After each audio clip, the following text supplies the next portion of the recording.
Halo teman-teman, kalian pasti sudah tidak asing dengan bangunan ini. Yap, ini adalah Candi Borobudur, yang merupakan salah satu peninggalan kerajaan Mataram kuno yang terletak di Magelang, Jawa Tengah. Tapi, apakah kalian tahu tentang sejarah dari kerajaan Mataram kuno? Ayo simak penjelasan berikut ini. Kerajaan Mataram kuno adalah kerajaan dengan corak Hindu dan corak Buddha yang berkembang mulai dari abad ke-8 sampai dengan abad ke-11. Letak kerajaan Mataram kuno berada di Jawa Tengah sebelum akhirnya berpindah ke Jawa Timur. Kerajaan ini mulanya didirikan oleh Raja Sanjaya dan tahtanya dilanjutkan sejumlah dinasti Sailendra dan dinasti Isyana setelah meninggalkan sang pendiri kerajaan. Kala berpusat di Jawa Tengah dipimpin oleh dua wangsa, yakni dinasti Sanjaya, Buddha, dan dinasti Shailendra Hindu. Sedangkan di Jawa Timur diperintah oleh dinasti Isyana. Dinasti Sanjaya, kerajaan Mataram kuno pertama kali didirikan oleh Raja Sanjaya yang bergelar Rakai Mataram Sang Ratu Sanjaya. Ia dikenal sebagai raja yang bijaksana, cakap, dan taat dalam beribadah. Selama masa kepemimpinannya, kerajaan Mataram kuno mampu melakukan perluasan wilayah dan menjadi pusat pembelajaran agama Hindu. Kemudian pada abad ke-8 Masehi, Raja Sanjaya meninggal dunia dan digantikan oleh putranya yang bernama Rakai Panangkaran. Di pemerintahan putranya, inilah terjadi perpecahan di kerajaan Mataram kuno yang berakibat pecahnya kerajaan menjadi dua, yakni Mataram kuno bercorak Hindu dan Mataram kuno bercorak Buddha. Dinasti Sailendra. Dinasti Sailendra mulai memimpin kerajaan Mataram kuno di akhir abad ke-8 Masehi. Bahkan di dinasti inilah kerajaan Mataram kuno berhasil meraih masa kejayaan. Selain itu, dinasti Sailendra berhasil menyatu dengan dinasti Sanjaya dengan menikahkan Pramowardhani dengan Rakai Pikatan yang berasal dari dinasti Sanjaya. Dinasti Isyana. Empu Sindok pada tahun 929 Masehi memindahkan ibu kota kerajaan Mataram kuno dari Jawa Tengah menuju Jawa Timur. Diperkirakan ibu kota tersebut terletak di antara Gunung Semeru dan Gunung Wilis. Selain itu juga dilakukan perubahan nama menjadi Kerajaan Medang dengan Empu Sindok sebagai raja pertama dari dinasti Isyana. Kerajaan Mataram kuno menganut sistem pemerintahan monarki, di mana raja memiliki kekuasaan tertinggi dalam mengatur segala urusan kerajaan. Raja dianggap sebagai dewa yang menjelma di bumi, sesuai dengan konsep kosmogonis yang berkembang pada masa Hindu-Buddha. Dalam diri raja terkandung 8 dewa, yaitu Indra, Yama, Surya, Soma, Wayu, Kuwera, Waruna, dan Agni. Oleh karena itu, raja harus menjalankan tugasnya sebagai pemimpin dengan berdasarkan pada dharma, yaitu kebenaran, keadilan, dan kesejahteraan. Raja juga bertanggung jawab untuk memberantas kejahatan dan memberi penghargaan kepada orang-orang yang berjasa, bijaksana, dan baik hati.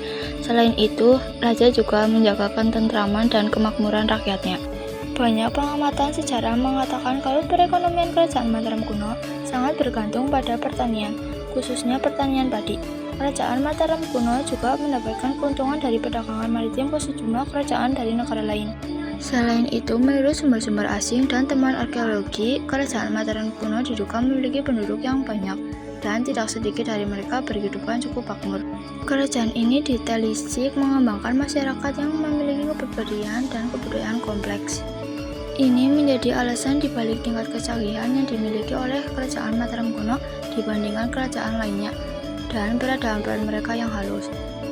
Memasuki akhir abad ke-8, kerajaan ini menyaksikan berkembangnya seni dan arsitektur klasik Jawa yang tercermin dalam pesatnya pembangunan candi. Kehidupan sosial kerajaan Mataram kuno ditandai dengan adanya pembagian golongan masyarakat berdasarkan kasta, yakni kasta Brahmana, Ksatria, Waisya, dan Sudra. Di samping itu, ada pula stratifikasi sosial berdasarkan kedudukan seseorang di dalam masyarakat, baik kedudukan di dalam struktur birokrasi kerajaan maupun berdasarkan kekayaan materi. Stratifikasi sosial masyarakat Mataram kuno juga bersifat kompleks dan tumpang tindih. Pendidikan humaniora menjadi prioritas kerajaan Mataram kuno saat didirikan di Parakan, Temanggung, 732 Masehi. Humaniora adalah ilmu-ilmu yang bersentuhan dengan nilai-nilai kemanusiaan yang mencakup studi agama, filsafat, seni, sejarah, dan ilmu-ilmu bahasa. Mataram yang saat itu dipimpin Raja Sanjaya memutus monopoli pengajaran kesastraan pada kelas profesional saja. Budaya literasi dibuka selebar-lebarnya kepada semua kalangan. Tidak hanya itu, kajian sejarah, antropologi, kemanusiaan, kemasyarakatan, keagamaan, dan tata negara terus dikembangkan. Bukti atau sumber sejarah. 1. Prasasti Kalasan. Prasasti Kalasan merupakan peninggalan Wangsa Sanjaya di tahun 778 Masehi. Prasasti ini ditemukan di Desa Kalasan, Yogyakarta, ditulis dalam huruf Pranagari, India Utara, dan bahasa Sanskerta. 2. Prasasti Kedu atau Mantiasi. Prasasti Kedu merupakan peninggalan Wangsa Sanjaya di tahun 907 Masehi. Prasasti ini ditemukan di Matiasi, Kedu, Jawa Tengah, kerangka 907 Masehi yang menggunakan bahasa Jawa kuno. 3. Prasasti Canggal. Prasasti Canggal ditemukan di halaman Candi Kuning Wukir di Desa Canggal, berangka tahun 732 Masehi dengan menggunakan huruf Pallawa dan bahasa Sanskerta. 4. Candi Mendut. Candi Mendut terletak di Jalan Mayor, Kusen, Kota Mungkit, Magelang, Jawa Tengah. Candi Mendut didirikan pada masa pemerintahan Raja Indra dari dinasti Syailendra. 5. Candi Pawon. Candi Pawon merupakan candi yang terletak di antara Candi Mendut dan Borobudur. Dalam bahasa Jawa, Pawon memiliki arti dapur. Dan salah satu yang paling terkenal adalah Candi Borobudur. Candi Borobudur adalah salah satu peninggalan kerajaan Mataram kuno. Candi Borobudur merupakan candi megah peninggalan Mataram kuno yang terletak di Magelang, Jawa Tengah. Candi tersebut didirikan pada pemerintahan Wangsa Syailendra. Pemerintahan Sri Maharaja Rakai Watukuradiah Balitung Sri Dharmodaya Mahasambu terjadi selama 12 tahun, yaitu antara tahun 899 sampai 911 Masehi.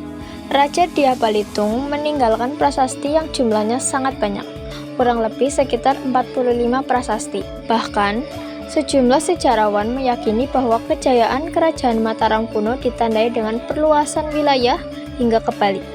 Wilayah kerajaan ini juga sangat subur. Beberapa faktor yang mendukung yaitu kebijakan raja-raja yang cerdas dan adil.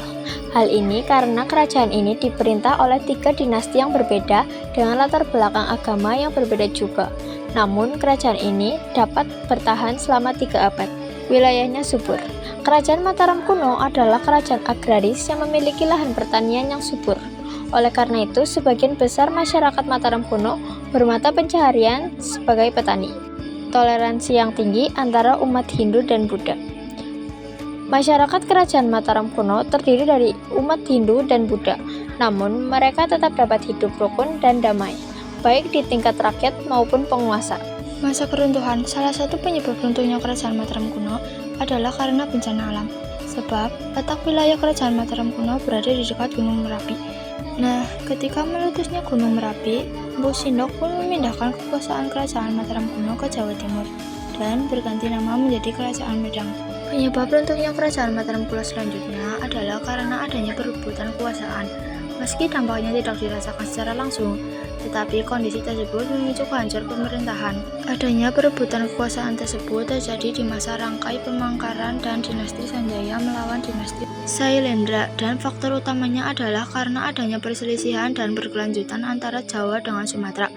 Perselisihan tersebut diakibatkan adanya dendam oleh Raja Kerajaan Sriwijaya, Balaputra Dewa, kepada Rakai Pikatan Raja Kerajaan Mataram kuno.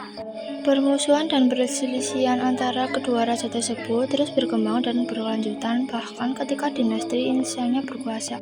Kala ibu kota kerajaan Mataram dipindah ke Jawa Timur, Kerajaan Sriwijaya melancarkan serangan, namun dimenangkan oleh Mpu Sindok yang merupakan raja di kala itu. Keruntuhan kerajaan ini ditandai dengan meninggalnya Raja Dharma Wangsa yang merupakan cicit dari Mpu Sindok. Kala itu Raja Dharma Wangsa telah lengah karena merayakan pernikahan putrinya, sementara di istana diserang oleh Aji, Wurawuri, dan Luaram yang diperkirakan merupakan bagian dari sekutu kerajaan Sriwijaya. Gimana nih? Udah pada paham kan tentang sejarah kerajaan Mataram kuno? Semoga informasi tadi bermanfaat ya.